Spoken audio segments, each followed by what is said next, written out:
போய் தைரியமா ஜெபிக்கல. இந்த இடத்துல பெண்கள் நிறைய பேர் இருக்கீங்க.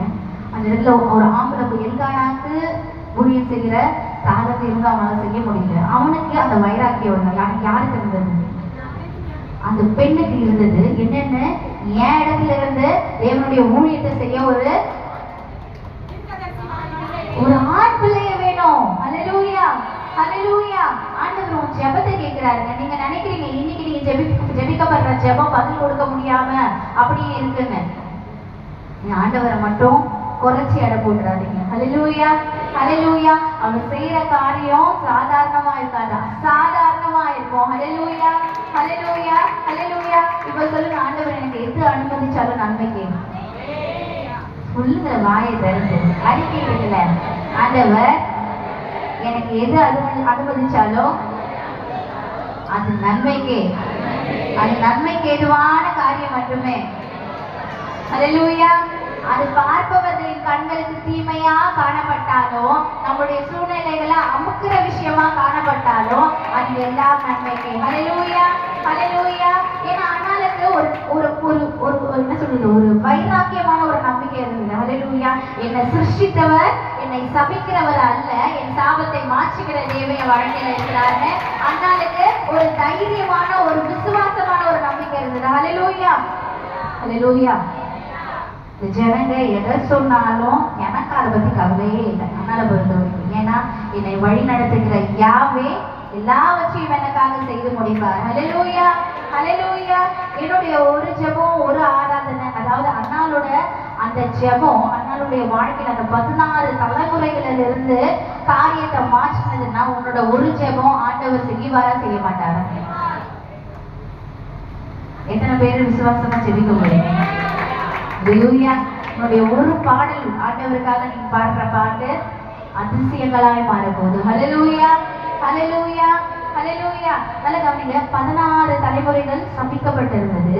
இந்த குடும்பத்துல இருந்து 17வது தலைமுறையா யார் வராரு? இப்போ சாமுவேல் ஆண்டவர் கட்டளை இருக்கிறார். வேதத்துல 17ன்றது ஒரு பெரிய ஆச்சரியமான காரியம். ஹல்லேலூயா. எத்தனை பேருக்கு இந்த காரியம் ஞாபகம் இருக்குன்னு தெரியல.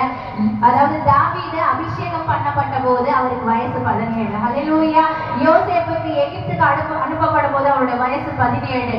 பைபிளை பொறுத்த வரைக்கும் 17ன்றது ஒரு திருப்பு முனை, ஒரு பிரேக் த்ரூவான ஒரு பாயிண்ட். ஹல்லேலூயா, ஹல்லேலூயா. 16 வருஷம் ஒரு இடத்துல சாபமா இருந்து இருந்து இருந்து இருந்து இருந்து என் தேவன் 17வது ஜெனரேஷன்ல 17வது தலைமுறையில சாமுவேலை கொண்டு அந்த சாபத்தை மாற்றுறாரு. ஹல்லேலூயா, ஹல்லேலூயா. ஒரு அண்ணாளின் ஜெபம் 14 தலைமுறைகளில இருந்து சாபத்தை மாற்றுதுன்னா, இன்னைக்கு உன்னையும் என்னையும் என் தேவன், அது நியாய பிரமாணத்தின்படி இருந்த சாபம், இன்னைக்கு என் தேவன் உன்னையும் என்னையும் கிருபைப்படி தெரிஞ்சு கொண்டிருக்கிறாருன்னா, நீ ஜெபிக்கிற ஜெபம் எவ்வளவு வேல்யூவானதுன்னு உனக்கே தெரியாம இருக்கு. ஹல்லேலூயா. இப்ப சொல்லுங்க, நான் ஜெபிக்கிற ஜெபத்துக்கு பவர் ஜாஸ்தி. ஹல்லேலூயா. நான் ஜெபிக்கிற ஜெபத்துக்கு பவர் ஜாஸ்தி. ஹல்லேலூயா.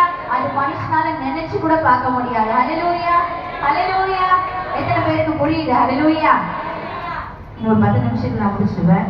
என்ன சொல்ல வேண்டும் வரணுமோ நான் சொல்லிடுறேன்.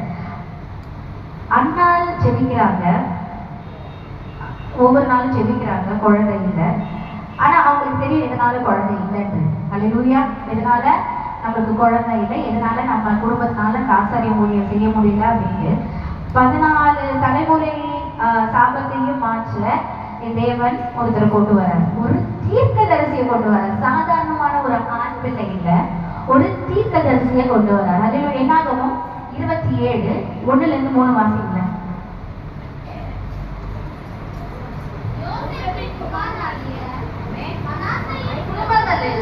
மனாசேயின் குமாரனாகிய மாகீரின் மகனான கீலேயாத்துக்கு பிறந்த ஏபோருக்கு புத்திரனாய் இருந்த செரோபோத்தியாவின் குமார்த்தையாகிய மக்லால், நோவால், ஒக்லால், மில்கால், திர்லால் என்பவர்கள் வந்து ஆசாரிப்பு கூடார வாசலிலே மோசேக்கும் ஆசாரியனாகிய ஏலியாசாருக்கும் பிரபுக்களுக்கும் சபையார் அனைத்திற்கும் முன்பாக நின்று, எங்கள் தகப்பன் வனாந்திரத்தில் மரணம் அடைந்தார், அவர் கர்த்தருக்கு விரோதமாக கூடின. கவனிங்க, இது என்ன சொல்லுவாங்கன்னா, இவ்வளவு நாள் வந்து என்ன சொன்னாங்க, இவங்க போராடி குடும்பத்தினரு பாதாளத்துல விழுந்த சபிக்கப்பட்ட ஒரு ஜனக்கூட்டம், இவங்களால ஒண்ணுமே செய்ய முடியாது அப்படின்னும் போது இவங்க வம்சத்துல இருந்து வந்தவங்கலாம் போக போக, ஏன்னா கோராகு பேரை சொன்னாலே அவங்க கூட யாருமே சேர மாட்டாங்க.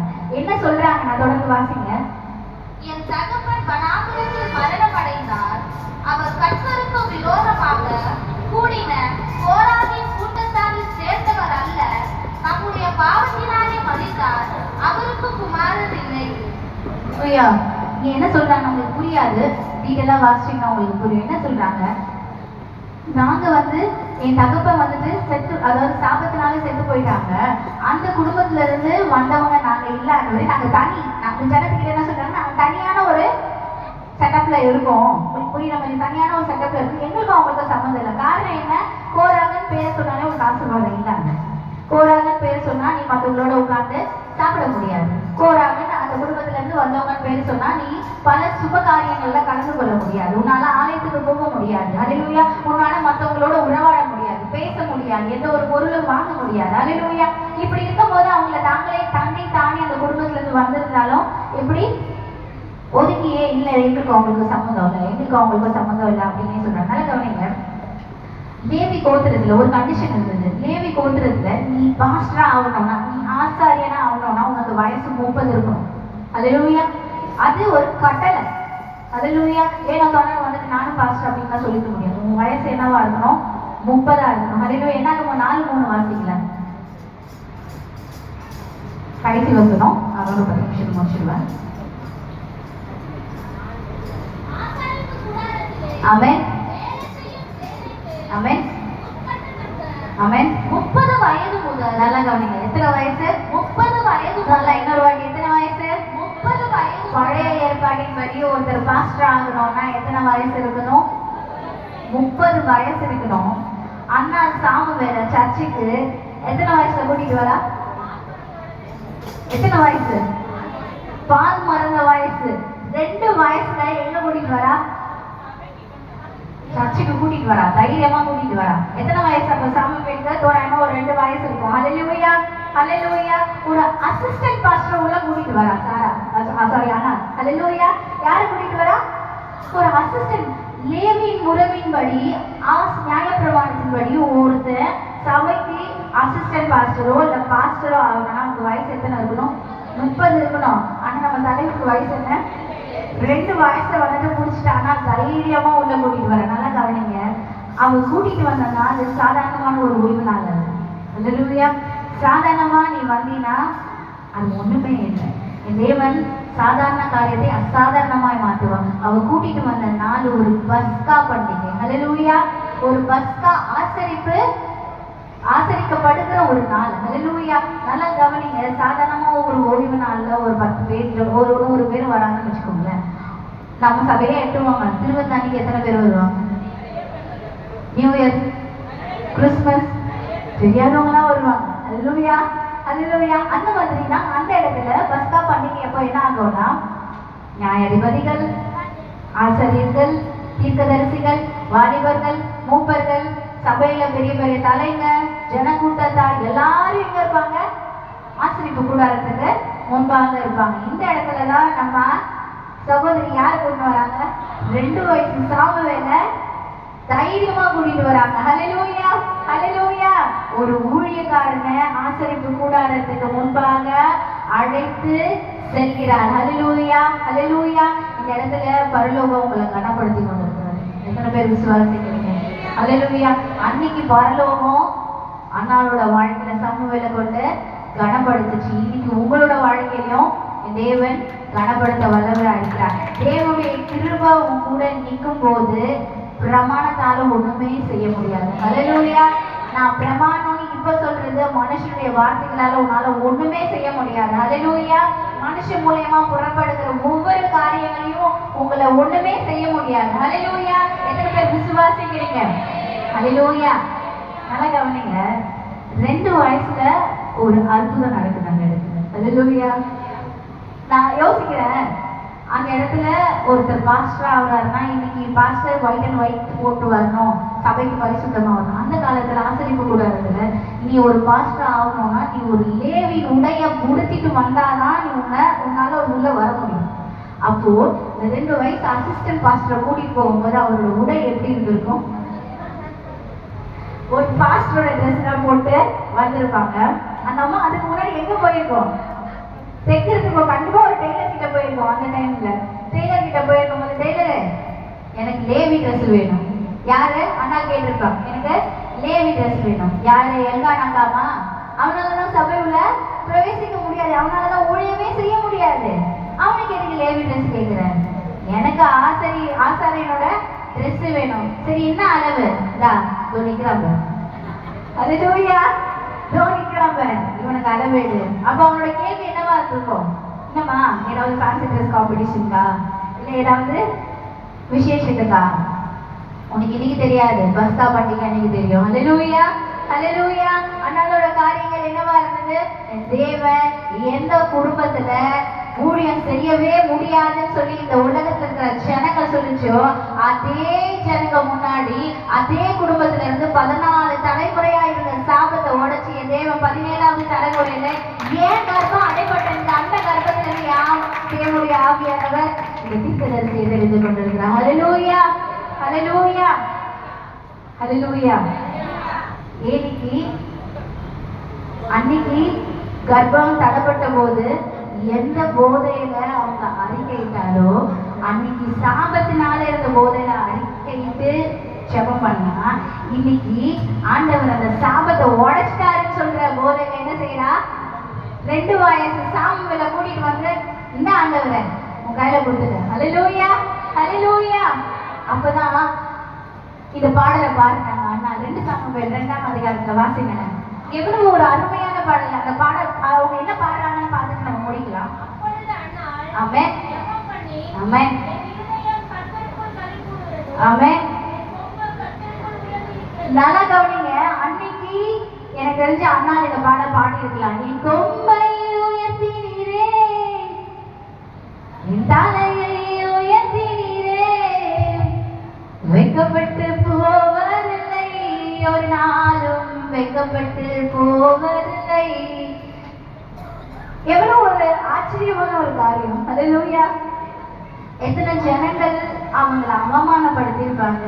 நீ மலடி, உங்ககிட்ட இருந்து கர்ப்பப்பிறப்பு வரவே வராது, உங்ககிட்ட இருந்து யாருமே இல்லை, உன் குடும்பம் சபிக்கப்பட்ட குடும்பம் அப்படின்னும் போது ஆண்டவர் அவருடைய வாழ்க்கையில ஒரு ஆச்சரியத்தை கட்டளையிட்டதுனால என் தேவன் இஸ்ரவேலுக்கு மத்தியில முதலாவது தீர்க்கதரிசியாக ஒரு பிள்ளையை தேவன் அவருடைய கர்ப்பத்துல கொடுத்தார். ஹல்லேலூயா. அப்ப அவங்களோட உள்ளத்துல எந்த அளவுக்கு உற்சாகமா படிப்பா, அந்த உற்சாகம் எனக்கு உங்களுக்குள்ள கிரியை செய்யும். கரங்களை தட்டி உற்சாகமா, என் கொம்பையை உயர்த்தினீரே, என் தலையை உயர்த்தினீரே.